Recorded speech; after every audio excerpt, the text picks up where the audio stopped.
Far back in the days when the blacks used to ramble in long single file neath the evergreen tree.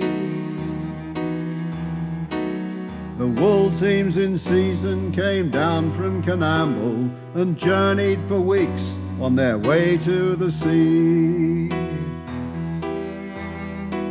'Twas then that our hearts and our sinews were stronger, for those were the days when the bushman was bred. We journeyed on roads that were rougher and longer than roads where the feet of our grandchildren tread.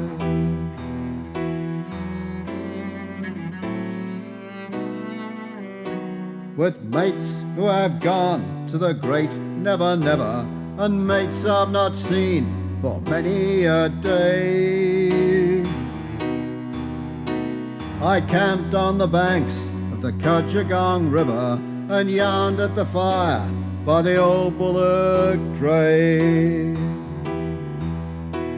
I would summon them back from the far riverina, from days that shall be from all others distinct, and sing to the sound of an old concertina their rugged old songs where strange fancies were linked.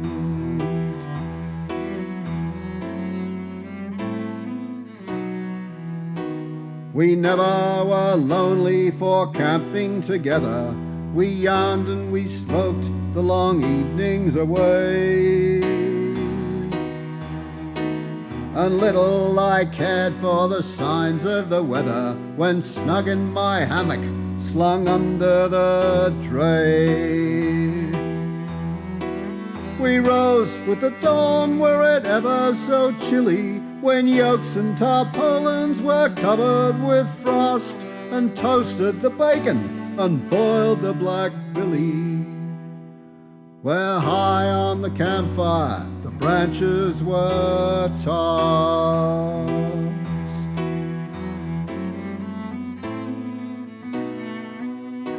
On flats where the air was suggestive of possums, and homesteads and fences were hinting of change, we saw the faint glimmer of apple tree blossoms, and far in the distance the blue of the range.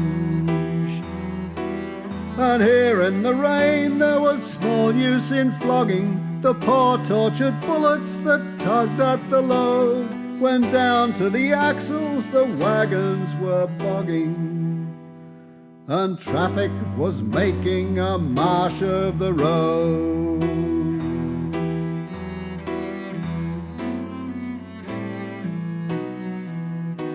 "'Twas hard on the beasts on the terrible pinches, where two teams of bullocks were yoked to a load,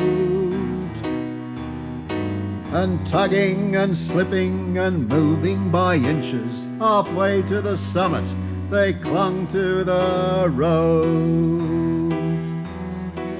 And then, when the last of the pinchers was bested, you surely not say that a glass was a sin. The bullocks laid down neath the gum trees and rested. The bullockies steered for the bar of the inn.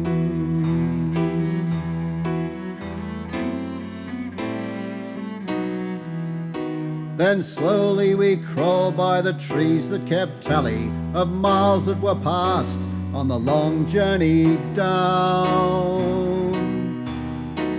We saw the wild beauty of Capertee Valley as slowly we rounded the base of the crown.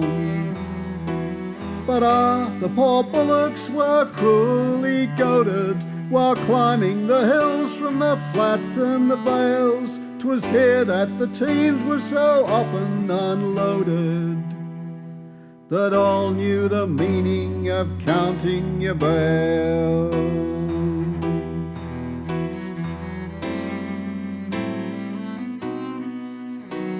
And oh, but the best paying load that I carried was one to the run where my sweetheart was nursed. We courted a while and agreed to get married and couple our futures for better or worse.